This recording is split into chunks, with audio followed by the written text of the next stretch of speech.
I really don't have to introduce my wife. I think you know my wife, Carol.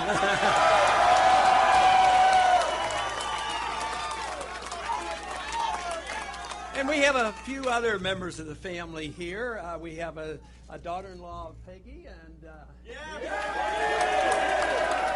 we have Lisa, Linda, and Mark. And, you know, we have another member of the family, but he's also on the staff. But I think technically in the family, he's a grandson-in-law. That's Jesse Benton. That's it. But it is a delight. And Jim, Senator Forsyth, thank you very much for your support, along with Andy for your co-sponsorship, and Ray. I appreciate all that. That is just great. I do want to mention 3 names of the individuals who did so much organization up here, and that was Jared Shercoin as well. Jared, I don't know if he's here. He's probably still making phone calls or something. and Bob Goodman, he's did a tremendous amount of work here. And Jordan Braun, he was fantastic. But there was one other acknowledgement I wanted to make. I wanted to thank the union leader for not endorsing me.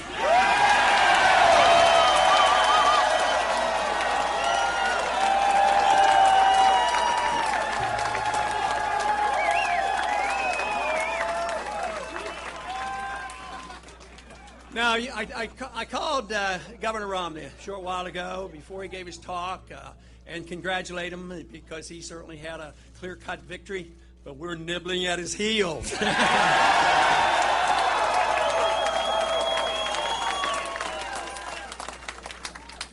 But there was another victory tonight. He had a victory, but we have had a victory for the cause of liberty tonight.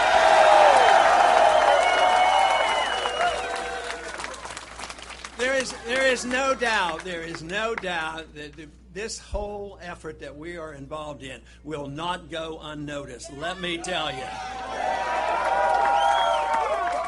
I think the intellectual revolution that's going on now to restore liberty in this country is well on its way, and there's no way they're going to stop the momentum that we have started.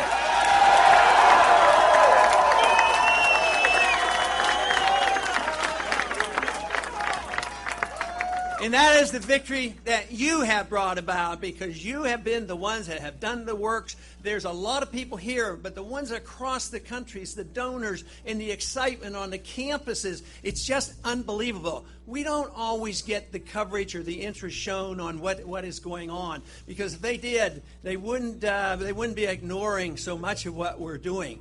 But, you know, I find it sort of fascinating when they finally get around, and this is different people. It could be in the media, it could be our opponents or whatever.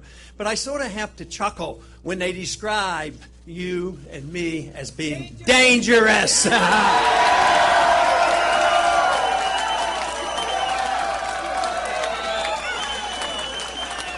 That's one thing. They are telling the truth, because we are dangerous to the status quo of this country.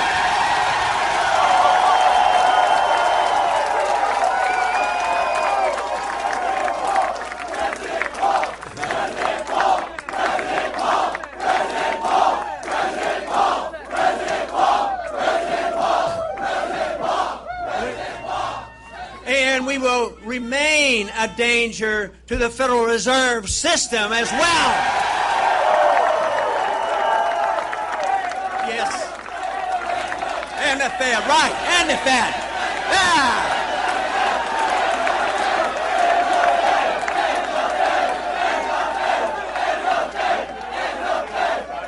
You know, in studying monetary history from the beginning of our country and even throughout all of history, monetary policy on periodic occasions will become the dominant issue.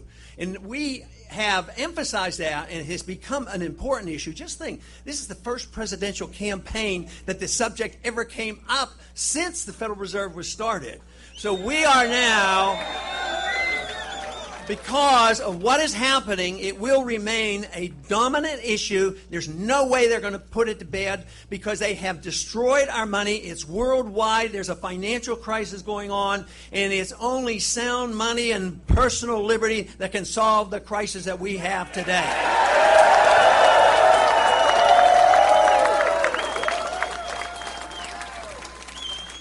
one reason I talk about the monetary system so much, it was a sneaky, deceitful way to pay the bills. You know, an honest government that wants to be a big spending government would tax the people, and then the people would know what they were doing. If we had to pay taxes for everything that they do, you know, the people would rise up and stop it. So then they started borrowing money a lot, and then people didn't notice that quite as much because they passed that on. But then they resorted to the printing of the money, and that is why the Federal Reserve was established, to take care of the powerful interests, the military-industrial complex, the banking system, and deficit financing. And there's a couple reasons they have deficit financing. Sometimes there are conservatives that want deficit financing, and sometimes there are liberals who want deficit financing. And they have resorted to this, and of course this is why we are facing this crisis today. But it also serves those interests who like to think that we have this responsibility. They claim it's a moral responsibility to take our young people, put them into the military, and send them hither and yon around the world, policing the world and using up the money.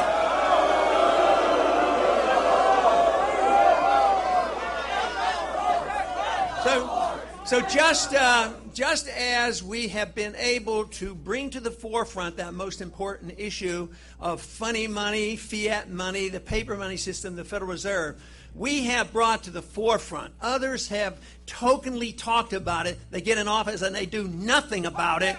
But right now, it is this liberty movement, which is seen as a patriotic movement, an individual liberty movement, that is saying to the country and to the world, we've had enough of sending our kids and our money around the world to be the policemen of the world. It's the time to bring them home.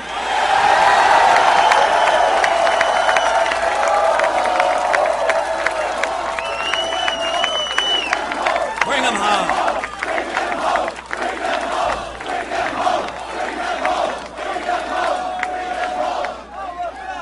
The one thing is we do know they will come home. My goal and our goal has always been to bring them home in a deliberate fashion to avoid major economic crisis by destroying our economy by spending so much overseas. In the last 10 years, the wars that have gone on added $4 trillion of debt. And I don't think we have been one bit safer for it. I think we have been less safe because of all the money that we have spent overseas. So this is the issue now. It is an issue that I think is crucial. Jim mentioned in the introduction that, so often they say that if we tell people that we think we should spend less in the military, they say, oh, that means you want to cut defense. No, if you cut the military-industrial complex, you cut war profiteering, but you don't take one penny out of national defense.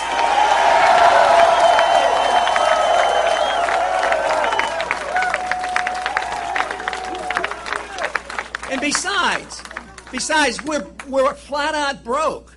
Fortunately, we did not have to fight the Soviets. The Soviets brought themselves down for economic reasons. Do you know that they were so foolish and thought themselves so bold that they could pursue their world empire that they invaded Afghanistan? But we will come home, but if we do it now, calmly and deliberately, we can save our economy here at home.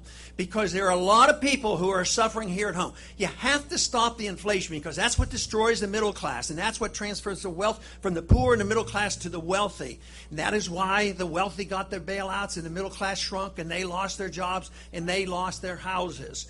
So this is what we have to do. We have to cut the spending. This is why I have made a token suggestion. In the first year at office, we would cut at least $1 trillion from the budget.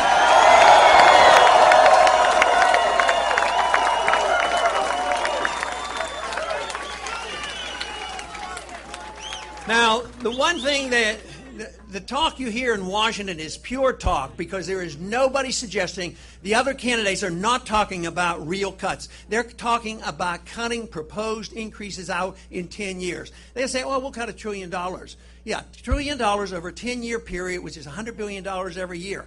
Our national debt is going up in real terms $100 billion every month. And they claim that's cutting, and they're yelling and screaming, oh, we can't cut, we can't cut. We do have to cut. We have to live within our means if we want to be able to at least take care of the people who have been made to be so dependent on the government. I mean, we have to work our way out. I would say if we did this and cut this overseas spending, at least we might be able to allow the Social Security beneficiaries to get their checks and medical care be provided. But if we continue to do what we're doing, the results are that the dollar is destroyed and the whole thing comes apart, and it's going to be a worldwide phenomenon. Already, Social Security beneficiaries are suffering a lot. Their income is shrinking because the value of the dollar is going down, so they're getting their checks cut. And that is why you have to think about the cutting and stopping the inflation.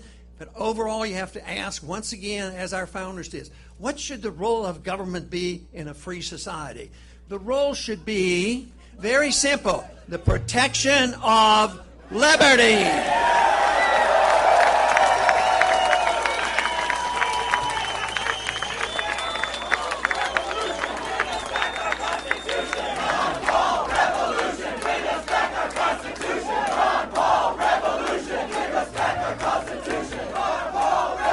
Wonderful, wonderful. You know, the Constitution was written for a very precise manner. It was not designed to restrain the individual, not to restrain you. It was to protect your liberties and to restrain the federal government. But liberty has to be re-emphasized because we have been careless over the last 100 years. We have taken liberty and chopped it up into pieces. Some people think liberty has to do with personal habits, which I agree. Other people think liberty is how to spend your money, and they defend that part, and then they fight about when to do what. I think what we need to do is make this emphasis that liberty means you have a right to your life and your privacy and the way you want to live your life as long as you don't hurt people, and you have a right to keep and spend your money as you want to.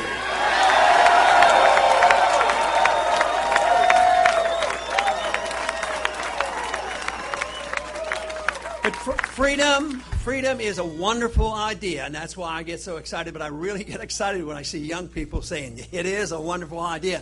Freedom is popular, don't you know that? Now, freedom brings people together. I think it's magnificent that the crowds that have come out over the weeks and months have been very diverse, because it should be, because some people want their freedom to practice their religious in one way, or maybe another way. Some might not even want to practice it at all. But freedom, if you understand it, you should all fight for freedom because you want to exert your freedom the way you want. Same way with economic freedom. It should bring people together. And I think this is one reason people worry about, how are you ever going to put in a coalition, or how are you going to, oh no, they don't want a coalition. They said, how are you going to compromise and give up some of your beliefs in order to get some things passed? You don't have to compromise. What you have to do is emphasize the coalitions that people want their freedoms for a different reason and bring them together.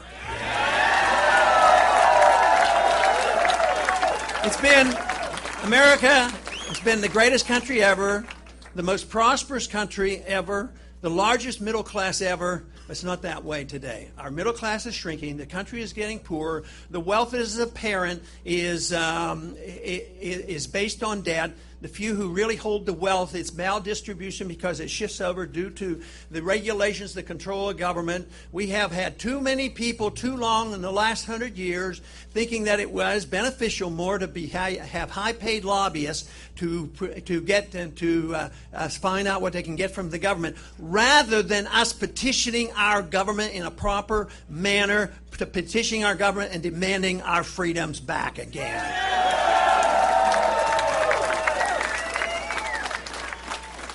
Now, a lot of times they give us trouble, and they say, freedom, you people are just too selfish. All you want to do is have your freedom, you know, and they argue that is the case. But the thing of it is, the people, the bleeding hearts, and I understand them and I recognize them, and I believe most of them are well intended. But it doesn't work is the problem. All that good intentions of saying, we're going to give everybody a free house and no loans, and then they can borrow against, the equity. And look what happened. It was a bubble, it burst, and they lost their houses. So the humanitarian instincts are there across the board. What we have to convince them, if you're a true humanitarian, you have to fight and argue the case for free markets, sound money, property rights, contract rights, no use of force, and a sensible foreign policy so we don't waste our resources.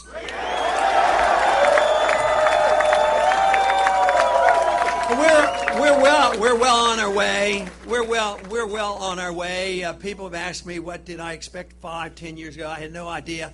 I always assumed that the best I could do is set a record. I didn't know you were out there.